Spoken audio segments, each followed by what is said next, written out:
Good morning, everyone. Archbishop Richard Gagnon here, and this is our Friday morning report for June the 30th, 2023.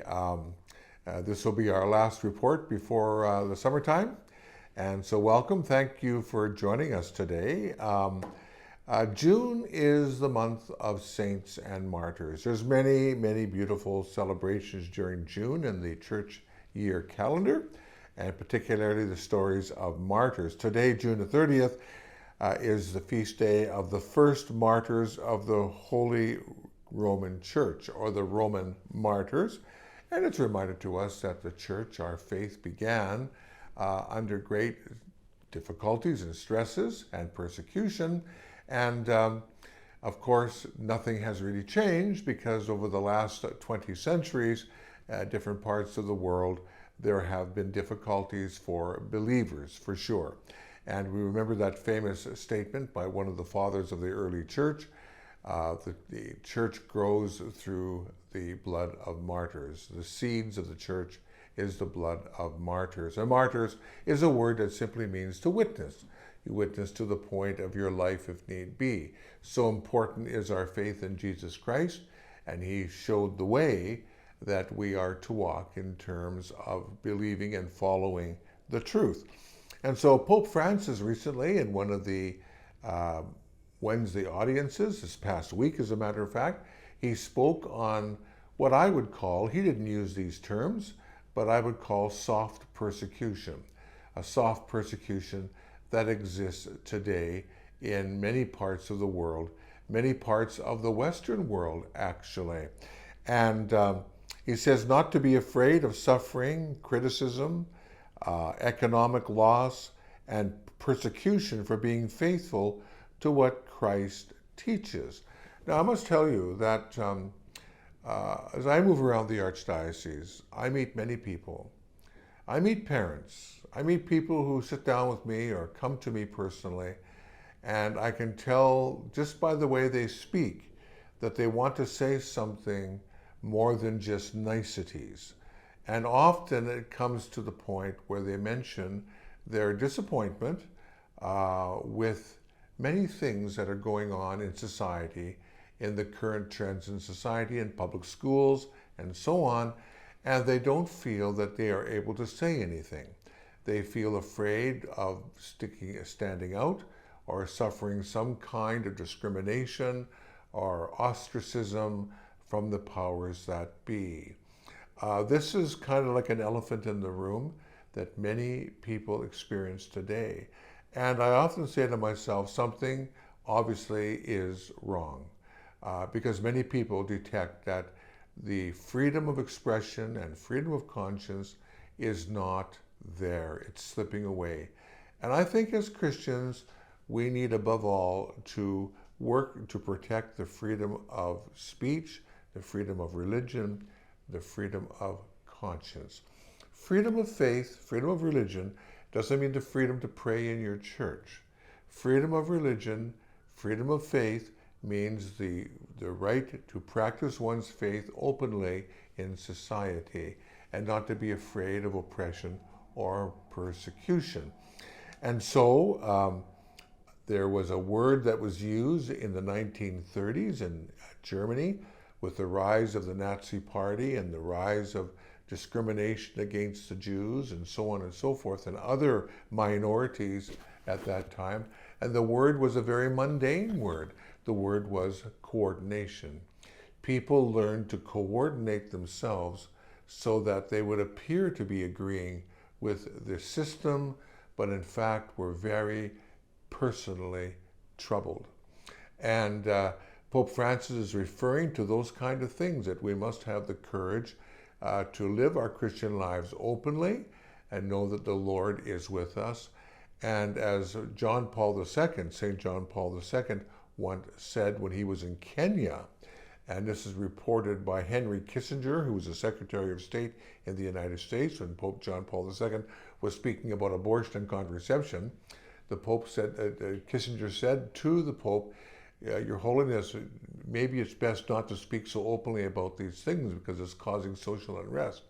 And the Pope said very simply, if I don't speak about it, who is going to speak about it? And so I think as Christians, we need to have the courage to do that. And so the Pope referred to that in his Wednesday audience. As a final note, a beautiful short document, doesn't take long to read at all, was just published by the Episcopal Commission for Justice and Peace of the Canadian Conference of Catholic Bishops, Living as Catholics in the Public Square. Living as Catholics in the Public Square. And you know, it's interesting because it really deals with the fundamentals in a very brief way. The freedom of conscience, the freedom of religion underpins all other freedom rights in Canada. And if these rights of conscience and religion are being eroded, that means everything else will be as well. As a reminder, the Charter of Rights and Freedoms in Canada says this: everyone has the following fundamental freedoms. We don't get our freedoms from the Charter. The Charter states freedoms that are inherent in the human being. Freedom of conscience and religion, and all that means. Freedom of thought, of belief, of opinion and expression, including freedom of the press and other media of communications, including the right to do research and to look into particular topics in our society. Freedom of peaceful assembly, such as church services, for example. Freedom of association. And so it's a very important thing. So I would commend this short pastoral letter to you. It could form the basis of some discussion or some reflection. Thank you very much. So today I'd like to introduce to you Patty Fitzgerald, who is the coordinator of our Social Justice Office in the Archdiocese of Winnipeg. And Patty has been dealing for years now with the question of refugees. And refugees are people who are fleeing places where there is no freedom of many of our fundamental human rights. So I spoke to Patty just prior to the Friday morning report, and I'd like to introduce her to you now. Well, welcome, Patty. Thank you for joining us today. And you know, the topic of freedom, human freedoms, the injustices that people experience, and so on. And so I thought it'd be a good thing today on this Friday report on June the 30th, simply to talk a little bit about something that the Archdiocese, through your agency, has been doing for quite some time. And that is working with refugees from different countries of the world. And those parishes which are involved in the sponsorship of refugees know a little bit more about it. But most people in the diocese may not be too much aware of what that looks like in the Archdiocese. So I want to welcome Patty Fitzgerald, who's our social justice coordinator for the Archdiocese of Winnipeg. And part of Patty's portfolio is to work with refugees. And her office now is at the Catholic Centre, but formerly it was at Micah House on Main Street, which you know was sold a short time ago, and the office has been brought here to the Catholic Centre. So welcome, Patty. Thank you. So maybe the first thing is, I think, just give us a general idea maybe of, of our history of working with refugees, as far what you know about our history, and just paint a little picture of it. The Archdiocese of Winnipeg actually has a very long history of working with refugees. Prior to the late 60s, well actually the late 70s, the Archdiocese did some refugee work, but we didn't in Canada have an Immigration Act at that time. And so a lot of it was done on an exception basis. You had to seek the approval of the government. In 1978, the new Immigration Act came into effect. Mm-hmm. And the Canadian government actually defined refugees along the lines that the United Nations had done so in a convention that they had done, in which Canada had signed. So that also coincided with the crisis involving the Vietnamese boat people. Oh, yes. Which we don't really refer to it as that anymore. It's the Indo-Chinese refugees. But in 1979, under the new Immigration Act, the Archdiocese of Winnipeg was one of the first to become a sponsorship agreement holder, which means we entered into a formal agreement with the government which allowed us to sponsor under certain terms refugees. Right, because I remember on that question, with the conclusion of the Vietnam War, this was a major international issue, and the people were escaping at the risk of their lives Vietnam by boat, as the boat people, if we haven't heard that expression before. So that's a particular time in history. So just to sort of bring that to the fore. Yeah, it was really hard for them. And in fact, the sad thing is that you hear echoes of it even today. But as you said, they were escaping by boat. And then once they hit the waters, there was fear of drowning, there was fear of piracy, there was fear of starvation. And a lot of them were going to refugee camps in Malaysia and that. But then they closed down those refugee camps because they were full and threatened to just sort of let the people float at sea. So Canada stepped up. And the Archdiocese of Winnipeg stepped up. I've spoken with women at St. Ignatius Parish who recalled helping refugees, the Vietnamese boat people at that time. So we've been sponsoring refugees since 1979, basically. Okay. At various levels. But refugees are by definition people who are fleeing their country because of fear of persecution, death. It's very, very dire situations. And so over the years, the Archdiocese of Winnipeg, through its parishes, have sponsored. When I started in about 2012, we were working primarily through Hospitality House as our constituent group, the people who would actually do the hands-on work. We had at that time about 300 applications for refugees outstanding, which represents, when you're talking about families, and that represents about 1,000 people. Right. So we worked through that, and then once that got down to manageable numbers, then, and also Hospitality House became its own sponsorship agreement holder, we reverted back to going primarily through our parishes as our constituent groups. So Hospitality House was a joint effort, wasn't it, between ourselves and the Anglican Church? True. Yeah. True. And the head office, or the main office, the administration of it was at Micah House. For a time, yeah. For a time it was, yeah. Yeah.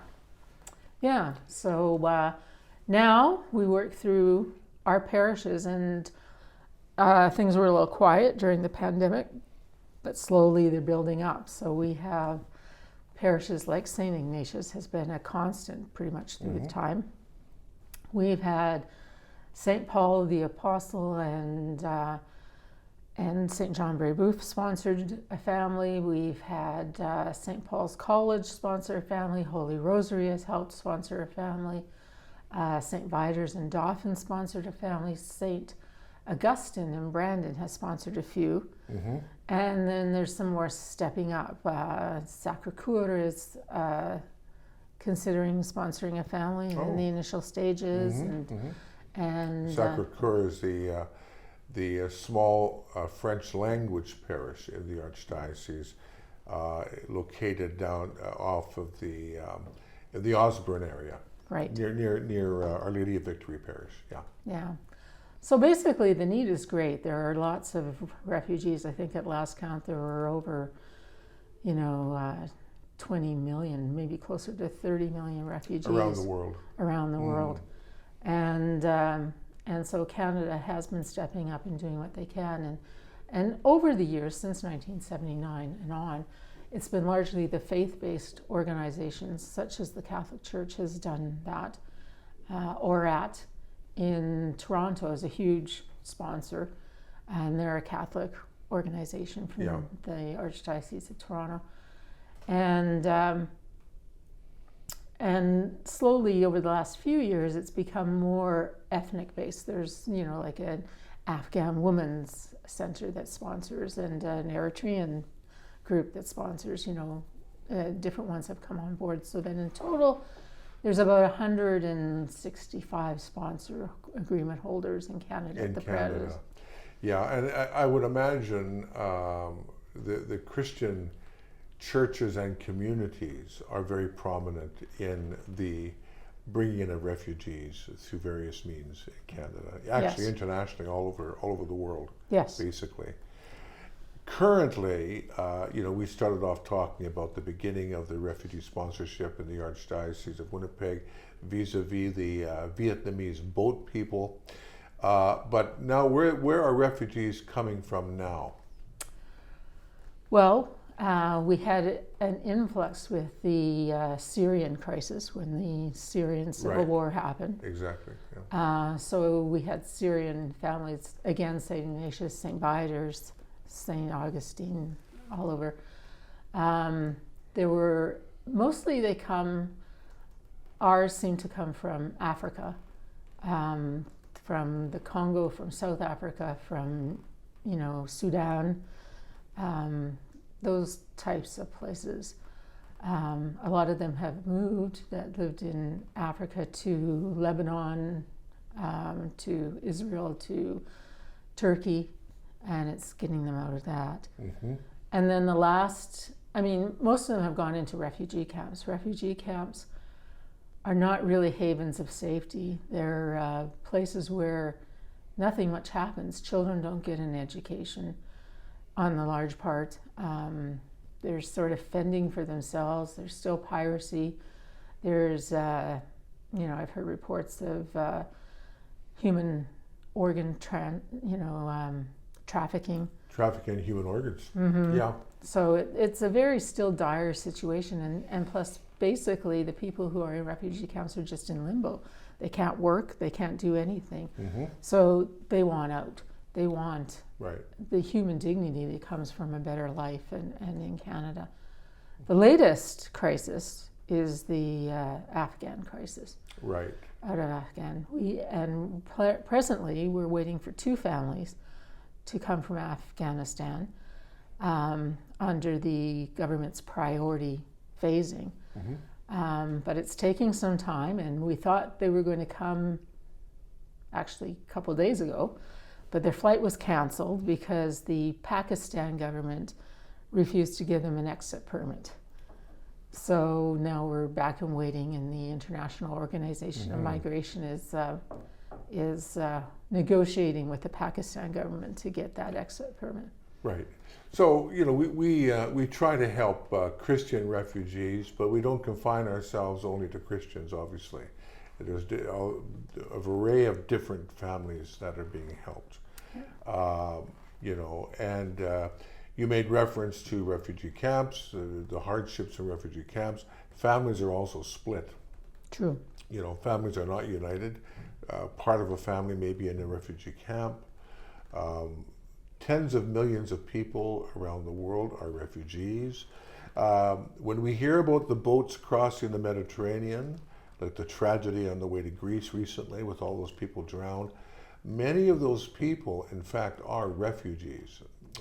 Many of them come from Sudan, Eritrea, and parts of Africa where there is some real problems of persecution and lack of justice. We forget that these folks are fleeing for their very freedom in that respect. For their very lives. For their very lives. So when you look back over the last number of years, Patty, what do you see as some of the main challenges facing refugees being sponsored into Canada? What are some of the challenges you've noticed? The main challenge has been the conditions the government places on refugee sponsorship. It's become a lot more bureaucratic. There are forms upon forms to fill out. They've also alluded to the fact that, I guess with the increase of sponsorship agreement holders, there have been some abuses. Mm-hmm. And so therefore they've put in what they consider safeguards, and they call it the Program Integrity Framework. And basically what that imposes upon us is monitoring by the government to make sure that we're supplying the resettlement needs that people need, and also ensuring that we have the money necessary to sponsor a family. Our legal obligation is usually 1 year. once they come to Canada and 1 year after. So we have to be able to provide them with all their financial requirements during that 1 year. In Manitoba, it's basically along the level of social assistance. But when I speak with our parishes who are involved and those who want to be involved, I tell them you have to collect a little bit more because, as we know, in the last couple of years, rents have gone through the roof. Right. So if you're renting a place, what the government allows in their calculation is nowhere near what you're going to need to actually rent a place. So there's some adjustments we make. So basically I ensure that we have the parishes that have stepped up and want to sponsor have the financial means to do so. And I have found that our parishes are extraordinarily generous, and the financial component of sponsorship is never a problem. And then the other portion of it is the actual resettlement of refugees, which includes, once they get here, welcoming them at the airport, showing them how to use different things in their home that they're going into. Like some of them wouldn't have used a shower or an oven or different things like that. Showing them how to get around, public transportation, getting them their social insurance cards, medical health cards, all those types of things. And that usually requires a committee of people. Someone who's good at finances, someone who may be good at or knows the education system, someone who knows the medical health system so they can get the refugees to the appropriate dentist, optometrists, to doctors, all the rest of it. And as I say, there is that transportation component. I mean, it's little things that we sometimes take for granted in Manitoba. I had one family who came and they were getting rides from the church group to school and all the rest of it, but one morning something went amiss and the parent decided to walk to school, and it wasn't too long a walk, but it was cold. It was winter. Right. And he didn't realize the necessity of mitts. Right. And so, they got a little bit of frostbite, not severe, but a little bit. So that, it's things like that where if you've had no experience with that, you have to sort of show the ropes too. So our groups that do the resettlement really do a great job, and they're very conscientious in what they do. And it's also a sharing of cultures too, so that if it happens to be a non-Christian family, a Muslim family, they get to learn the different foods, the different approaches to different social events and the rest. So I have heard that it's a very enriching experience by our parishes, is what they've relayed back to me. It would be interesting to have some testimony from a parish or two at some point about their experience as refugees, right? And as you were talking about the difficulties, government bureaucracy, there's a lot of hoops you have to jump through nowadays to get all your ducks in order to sponsor refugees. But it really is, as I was going to say, the spiritual works of the corporal works of mercy are involved in this. Giving bread to the hungry, clothes to the naked, etc. And these folks don't have anything at all, coming into this country. So that's another aspect of it. So on this topic, how can a parish become involved in sponsoring a refugee family, or person, couple, family, if they wish to? What's the process? There's probably two common ways. We just sponsor refugees, so we're not dealing with asylum seekers, the ones who just cross the border. Yeah. We're dealing, and not with other categories of immigrants. So we just sponsor the refugees. So generally what has happened is someone in the parish approaches the parish council or the priest and asks, is this possible? And then it goes to the appropriate committee. It may have been a family who've been sponsored before, who has another family member who they want to sponsor. That generally is how it happens. There are a couple of other ways. is called a blended visa option. A blended visa? Blended visa, which the government covers half the cost, the financial cost of doing this, and we just apply to a list that the government puts out of people who need help. I know that St. Augustine's has sponsored that way before. But for the most part, it's people who have approached the parish who need help in sponsoring. Or it's a situation like the Afghans where it's a priority thing and some agency has approached our sponsors, our constituent groups, to see if they can sponsor.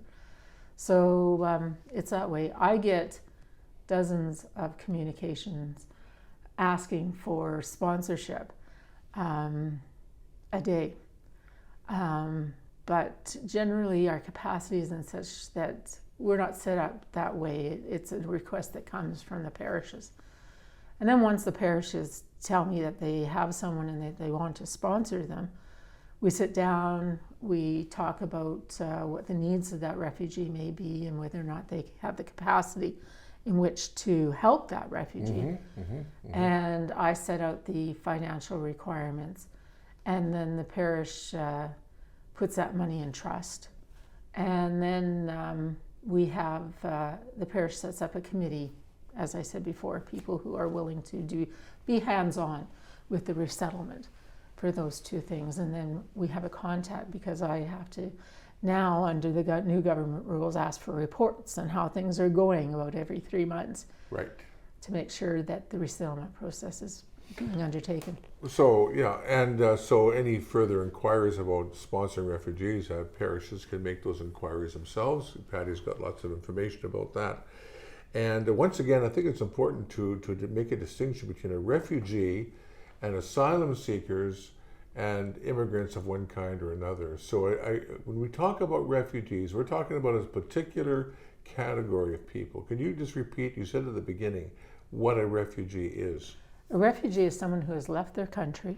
They can't be still in the country, so they can't be an internally displaced person. Right. They actually have left their country, and they've registered usually with the United Nations Human Rights Commission, and meet the definition of refugee under that, which is someone who is persecuted or who fears for their life. Okay. And that's what the refugee is.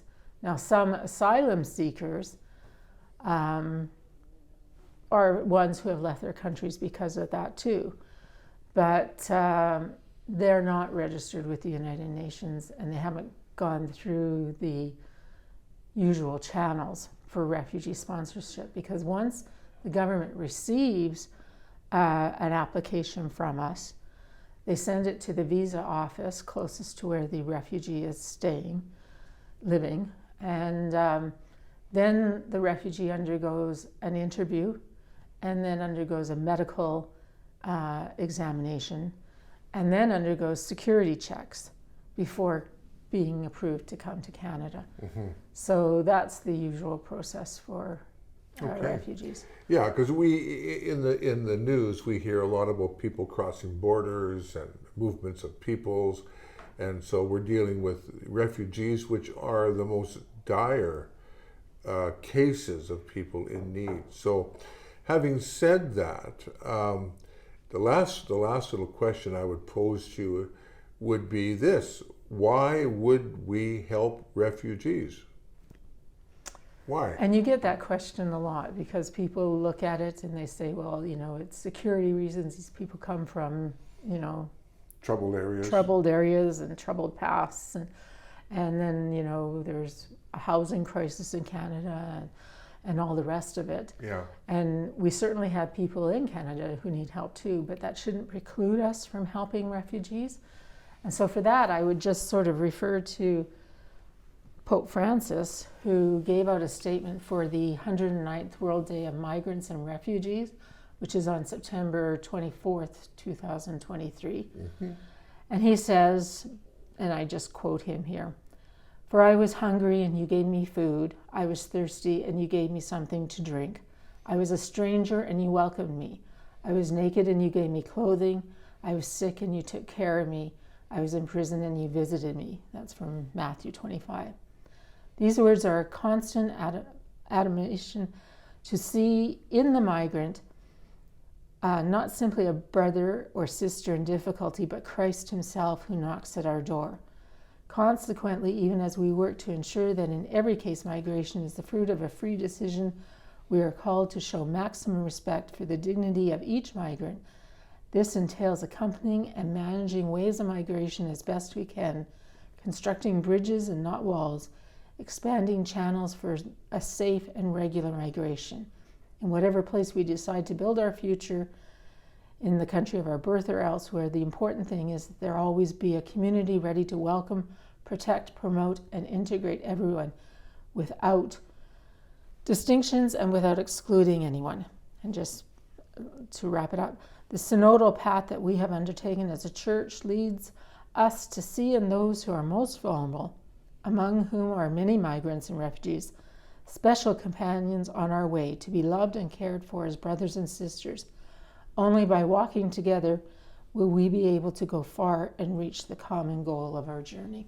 Great quotation. And one of the things from that is there's a community to welcome you.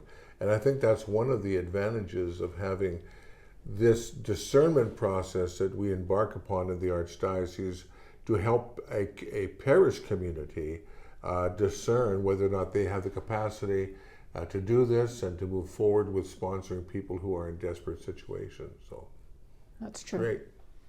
Well, thanks, Patty. Thank you, and thank you for what you do for the refugees. Really, I don't think you're thanked often enough, but you've been at this very faithfully for a long time, and a lot of people have passed through your hands, so to speak, your guidance in working with parishes, and that's a beautiful thing, and it's an important ministry within the Catholic Church. So, and may I just say thank you to the parishes who stand up, because they're the ones who do the work, and they do it wonderfully, and they do it so wonderfully that our private sponsorship program in Canada is considered a gold standard throughout the world. Great. Well said. Thank you very much, Patty, for joining us today. Thank you. And once again, if there's any questions about refugee sponsorship, you can direct them to the Office of Social Justice in the Archdiocese of Winnipeg. Well, I'm very grateful once again to Patty for her work with refugees in the Social Justice Office for the Archdiocese of Winnipeg. And today being our last Friday morning report, I'd like to thank a special person who has been producing and directing these Friday reports for the past year and a half, and that is our Director of Communications in the Archdiocese, Janelle Lafantaisie. And Janelle, I want to welcome you to the Friday Report and just sort of ask for a few of your observations about your experiences with the Friday Report. As we draw to an end of the Friday Report for today, June the 30th, I'd just like to maybe talk to our Friday Report producer and director, Janelle Lafantaisie, because Janelle will be leaving the position temporarily, Office of Communications. She's on maternity leave for the next number of months, and of course we wish you well, Janelle, in that, and Thank your you. family. Many blessings to you, and so I just thought I would just say a word or two to Janelle and maybe ask a couple of questions and get her impressions of her experience with the Friday Report that we have almost every week. And Janelle, you've been doing this for the last year and a half. You followed Christian Martinez doing that. Yep. And you brought some new ideas in terms of our Friday Report. The people who watch it seem to enjoy the report for one reason or another. So, Janelle, so thank you for sort of coming onto the camera on this side of the camera. No problem. As opposed to the other side of the camera. My pleasure. What do you find, what's been your experience over the last year and a half of the Friday morning report that we give almost on a weekly basis in the Archdiocese of Winnipeg? Yeah, it's been different. As you said, we started this project with Christian Martinez when he was in the role as Director of Communications. So our first episode of the Friday Report aired in March 27th of 2020. And the purpose then and for that first year and a half was to kind of update folks on what was happening with the pandemic, what was happening with restrictions, what did those mean to us, and you kind of always made it, because the restrictions were always kind of in this jargon, and you made it very practical on how parishes were to move forward and such. So that was how it started. And then now for the past year and a half, I'd say I've had the non-pandemic version of the Friday report. Right. And we got a lot more questions before, and now it was just kind of became a really great way, I think, for you, Your Grace, to share ideas and thoughts and news with our local church. And I think it was well received. I think it still is. And just kind of brings you into people's homes in a really unique way. And I think that's appreciated, and that's been my experience. Thank you. You know, it's this year, this month marks what number of reports we've done. So today's that you're watching now is the 111th Friday report. Okay. So we've done 110 up until this point, and this is over 100. So we take a summer break from the Friday report, and today is the last Friday report before summertime, and then please God, we'll resume again in the fall with a new person temporarily replacing you, Janelle. And what do you see? What do you see as kind of the role of the Friday report? I think it's just within the context of your communication office. Yeah, I think it's just a unique way to, again, bring your message, your news, and any guests that you have. We've had a number of guests this year. That was new. Mm-hmm. We had people from all over the world and all over the country join us on the Friday report.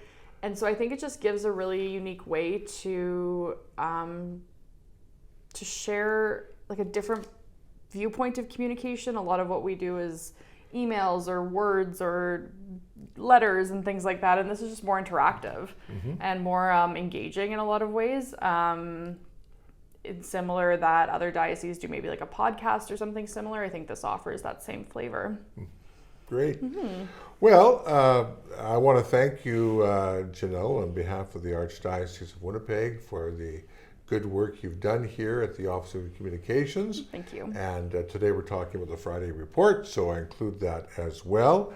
And I know everybody appreciates very much the effort you've made to bring this report every Friday pretty well. And we wish and pray for you and your husband and your growing family, that all will be well and healthy. Thank you. And look forward to seeing you again in the near future when you come back to the Archdiocese of Winnipeg. So I want to thank you, Janelle, for just saying a few words today. Much appreciated. Oh, thank you. You're on the other side of the camera usually, but this time people have a chance to kind of see you and kind of meet you. It's a whole new world. Thank you very much. Thanks, Your Grace. Well, once again, I want to thank Janelle for her work in the Office of Communications, and we'll welcome a new person to the Archdiocese Communications Office as temporary while Janelle is away on maternity leave, and I'll introduce that person to you in due course. And so I want to thank all of you today for watching the Friday Report during this series of reports in 22-23. And I pray that the summer will be a time of safety and blessing for you and your families. The Lord be with you all, and may God bless you, the Father, the Son, and the Holy Spirit. Amen.